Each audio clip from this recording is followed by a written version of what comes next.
Greetings, bloggers, vloggers, followers, and podders. Dustin here from Dustin's Dynasty, coming at you again with another edition of this week's vlog. I was intentionally a recorded one before this, but maybe it's just meant to be.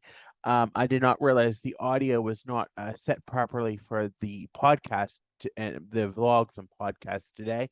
So we are back online. We are refreshed. I think I have some more ideas on what I had intended to say in the first edition of the vlog that I wanted to post online, and hopefully with the second one, we'll get more points and more perspective from that issue. Moving forward, I'd like to welcome everybody again. We're going to talk about empathy today. Not so much empathy, but so much about caring for others and having caring and compassion when at times it can be very challenging because of being autistic and the challenges that it persists with being autistic, that many times we're seen as cold and callous, or we don't carry empathy within ourselves. Um, it's a very hard label to have, and many times it's the reason that we are not asked to be friends, or we're not asked to be a part of something. That's why we're always ostracized or not part of a thing.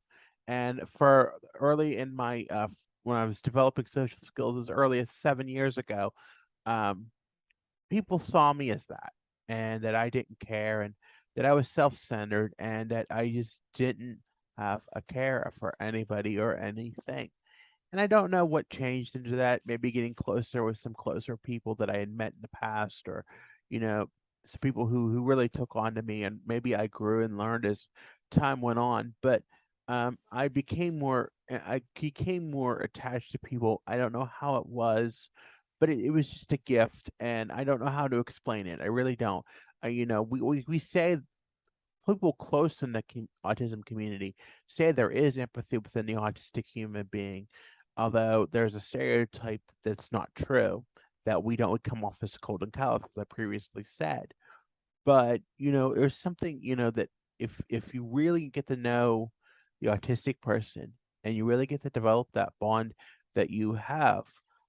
In fact, there'll be several people that you may develop a caring, close bond to, and it sometimes could be hard to manage as being an autistic person.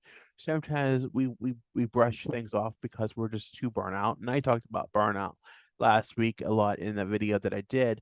But um, if we plan ourselves well, we can have that ability to care for ourselves and have that caring and compassion that people want from us, and we deserve to give to them.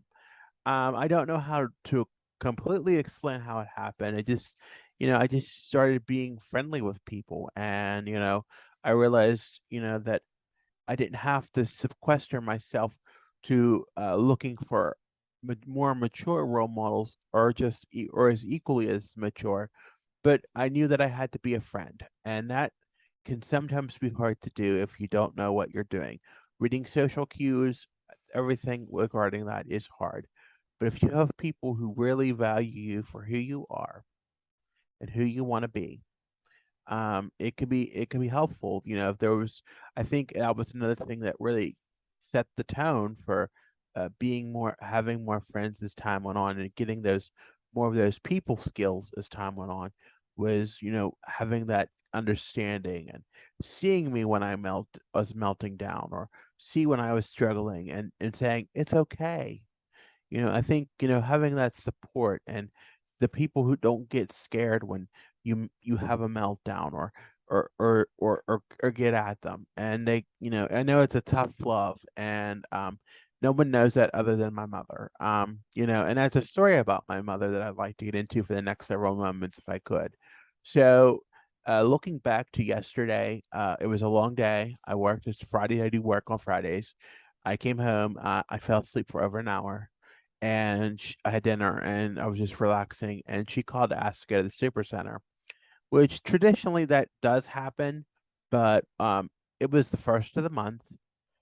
It was a pre-holiday weekend, so there's more traffic in the store. There's more um proneness to having sensory triggers, and it was already a challenging day, and I kind of hinted that, I couldn't get through it. I didn't think I could get through it, and maybe that was the anxiety playing a little bit.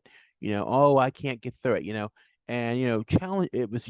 I knew I could tell it was maybe challenging, and in fact, it could have been if I let it. Um, it was a lot of challenging moments that it could have arise from that, but to get there was the biggest part. To get out the door and wait for her was the biggest part. um, to get outside and wait for her and then have a call saying she had to run an extra errand and be there in 20 more minutes. That increased the anxiety a little bit. Many times when I meet my mother, our conversation sometimes is very negative when we start. But in the end, it usually turns out to be good most of the time. There is a few times that it can be blunt, rarely blunt, but it's always I try to always leave our conversations and our visits off on a good note. That I always have that thing that I don't want to leave my mother off. I don't want to leave her off on a bad note because it's just something. Even in maybe even this is something that's contributing to that was when my grandmother died approximately 6 years ago.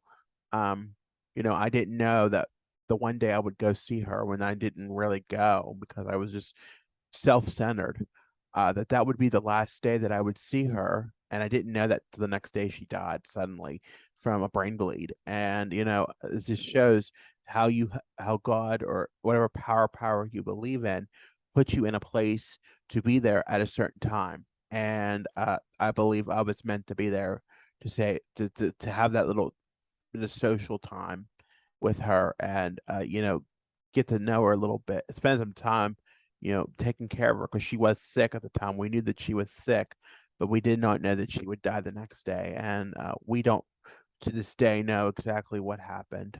um but that kind of opened my eyes too, that I didn't want to leave anybody off on a bad note when I departed from them, particularly family and those close. um you know there are others that I'm close to, like that I can feel the energy and have that caring and have that compassion that that is deserving of them, and that we as autistic people do have in within us, although the world tells us we oftentimes do not. It's We show it in very unique and different ways.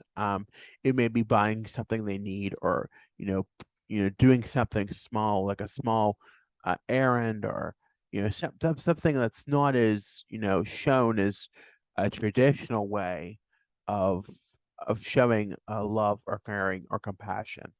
It may be done in a unique way that this may not be a way that is normal. And what are we or not? There is what is, as we always say, what is normal anyway? And that's the hard thing. But we did get back to why it was hard to get there, and I knew I had to go. And we did go to the super center there, where some instances of where the sensory triggers were a little higher than normal, but I got through them. We got through them. We shopped. We got what we wanted. I got some things that I wanted. So, it worked out. In the end, it worked out pretty good. Yeah, I was tired. Yeah, I got some sleep. But you know what? I got up this morning. I got dressed, and I went with my mother again to another store that she needed to go to without any issues. And, it's sometimes it's those things, it's that caring and compassion. And, it leads to, having friends and, doing things. I've came a long way in the autism community. I've came from the dark ages. I've said that many times. Um, but I'm learning more as I go that I need to be a role model for others. And that is something that gets me through the week sometimes. And it's not to gloat or boast that, I'm better than anyone else, but I feel as part of learning all the skills that I've learned in the past 2 decades or more, that I need to be responsible and be an adult and act like an adult. I know adulting is a tough subject for many in the autism community, and in fact, I read a blog every Monday about all adulting. because being independent, it requires a lot of things. And that was how it started when I hit rock bottom. Adulting was basically founded on the fact that I need to get what I need to do to get ready to get out into the real world. Well, I am in the real world. It's been almost 2 years since I came back on my feet, and I'm doing awesome. And I know that, and people recognize that. But it's come a long way, and even going through the motions of the week is it indeed a challenge to go through. Yeah, I won't lie to you about it. Being we talked about it last week in autistic burnout. Going through those challenges, going through those motions can be tough. It can be draining. Sometimes you need a nap. It's okay. But, you have to sometimes think, you know, there are others who are having similar or maybe very vast but similar challenges than you are. And, you need to be and for me, I am sometimes, some people are double my age, or some people read or follow me on the my platform, and I need to be responsible for and do the right thing. It may not be the right thing to do, but then I become me in my safe space. But outside the parameters of my safe space, when I'm out in the community, when I'm working, when I'm, doing everything that I need to do in life to get through the life shits of the week, that is where I need to be me.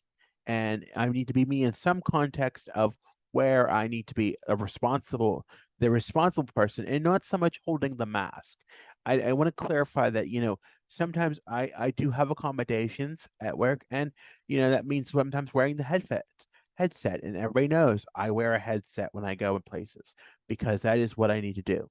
It may look weird, it may look challenging, but it is how I cope with life sometimes. Sometimes, some things are very sensitive and very triggering, but that is how I cope with life. And I will communicate with you because I feel for so long that I was so lost in the world, and I feel like I just feel like I'm getting my life back, and it's something that you just don't know until you've been through what I've been through. And I think until you know that moment when you can actually feel like you have to be there for somebody else. It's phenomenal, and it isn't easy to be at that moment. And so to conclude, yesterday my mother's been more better about, she understood it was a struggle to go to the store last night, and she did thank me later for going. She said it when I got out of the car, but she further said it when by messaging me on Facebook and saying, "Thank you for going. I know it wasn't what you wanted to do." And I appreciate that because, she's understanding my needs a little more better, and how I'm really struggling with things and how I'm having to bounce back. But she's giving me that little bit of, well, tough love, like, well, okay, you bounce back from the first thing. Maybe you can try something. And maybe it won't be as bad as it seems. That's where the anxiety builds in. And sometimes the anxiety builds in so much that it can be difficult to grasp what is reality and what is overreacting. So there's a lot of things, anxiety is a comorbidity of autism. So, it's just kind of that mix. It's a healthy mix of things. So, that's just how it is this week. And I'm trying to be more mindful of others because, I've come a long way, and I've built a lot of skills, and we're continuing to build those skills. We're having friendships, we're building allies and things, but we need to be more mindful of others. So with that, I want to thank you for listening today. As always, be sure to like this video. And if you haven't already, be sure, if you want to hear more content, I do a vlog every week. Be sure to tap that notification bell on the bottom if you want to hear more content on my channel. And if you haven't subscribed to my channel, please do so. We're gaining subscribers, and I do appreciate that. If you haven't done so already, if you like to, you can follow me on Facebook, Instagram, or Twitter at Dustin's Dynasty. I'm on the web at dustinsdynastyusa.com. I have a link tree, and that handle is Dustin's Dynasty, all one word. And also, they're on Pinterest and TikTok at Dustin's Dynasty ASD. I also have this vlog will be transcoded into a podcast that'll be available on Spotify and several other platforms. So I want to thank you again for listening today. I know I went on a little bit, but I felt it was a very encouraging topic because it got me through the week and I thought I need to share it with my community. I want to thank you again for listening and be sure to have a good day, everyone. Have a good holiday weekend and bye for now.